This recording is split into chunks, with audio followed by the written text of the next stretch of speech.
বান্ধৱীসকল, কি খবৰ? আজি 26 জানুৱাৰী হয়। আমাৰ ঘৰত জন্ম পালে গৰু পোৱালি। এয়া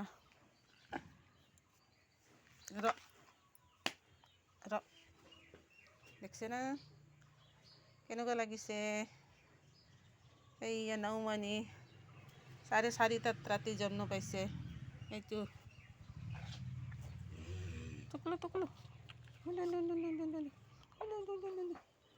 এইটো মাক।